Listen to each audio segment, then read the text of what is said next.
Shalawama. Okay.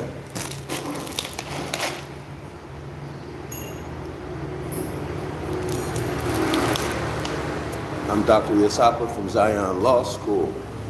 All right. So I want to give y'all an update. I'm going to go live at about 12 o'clock, between 11:30 and 12 o'clock, with Gemini. Okay? I'm going live with our first series of videos on Gemini at 11:30 or 12 o'clock, depending on how long it takes me to get home. All right? So y'all show up for that. Now remember, this is not newspaper astrology. Okay, it's not hocus pocus, or some of y'all say witchcraft and all of that. It's not that. This is going to be an investigation into the Gospels. We're going to take a look at those verses that are said to be astrology related, or have an astrology meaning, astrological meaning, okay? So if y'all are interested in that, show up. Education is always best. You don't need to believe something to understand it or to research it, right? And then once you research it, you don't need to believe it. But you should be educated on the topic, especially if you call yourself a Hebrew Israelite or a Christian or even a Muslim, right? Because those are Abrahamic religions that use the New Testament, okay? So you, of all people, should have this knowledge. Just like a mathematician should know subtraction, addition, right? Division, and decimal points and fractions. You should know the basics. I hope everybody sees that. So the presentation, again, it's about gospel verses that have a meaning in astrology. It's going to be Gemini, all right? Gemini, the two twins. So I put something out here for y'all. Why is Gemini, or why is the number 2, why does it have a bad meaning? Why does number 2 have a bad meaning? So this is where the two twins come from. So what's that all about? Okay? Why is it that 2 has a bad meaning? I'll give you a hint. What if you are half-hearted? Half is 50%, so that's 2. Y'all ever thought about that? Half-hearted is 2. Why is the number 2 bad? Negative. Okay?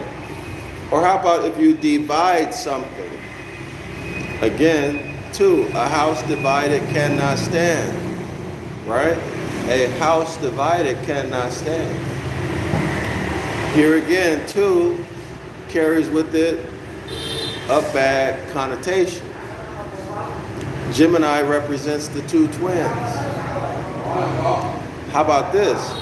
A man and a woman, or husband and a wife, can't get along, right? Who's ever at fault? 2, that's a bad situation, right? So what's happening here with this number 2? We're going to investigate this when we get into our presentation on Gemini, all right, y'all? So I'm going to do it between 11:30 and 12 Eastern Standard Time. That means as soon as I have an appointment in about 10 minutes. It takes me, as soon as I leave this appointment, I should be able to get home or get somewhere and do this presentation on Gemini. So y'all don't miss it, okay? If you have any questions about this topic of astrotheology, y'all let me know, okay? If I can answer it, I will. But the point is this: everybody should have this basic education. This basic education, okay?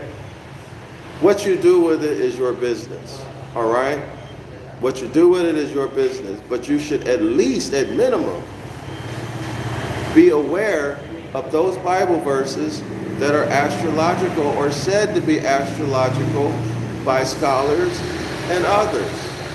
Otherwise, you're ignorant on the topic and you claim to be a teacher of the Gospels, but you don't know anything about the astrotheology of the Gospels. And you're telling people that it's witchcraft, evil, it's magic, it's all of these things. But if anybody were to look into it, they would see that you don't know what you're talking about, and it's not. All right? Anyway, but that's where we are, y'all. I just wanted to come in here and give that update. I'll do natural law also. I'll do natural law after I do the astrotheology, okay? And it may not be this natural law video that I'll work in the zodiac constitution. It may be the next presentation of natural law where I'll start to incorporate the zodiac constitution, okay? So most of y'all know what that is. If you don't know what it is, Google search it. It's available as a free PDF these days.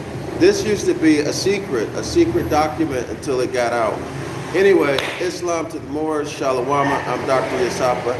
I'll catch y'all on the next one. Don't forget to look at the description area of this video.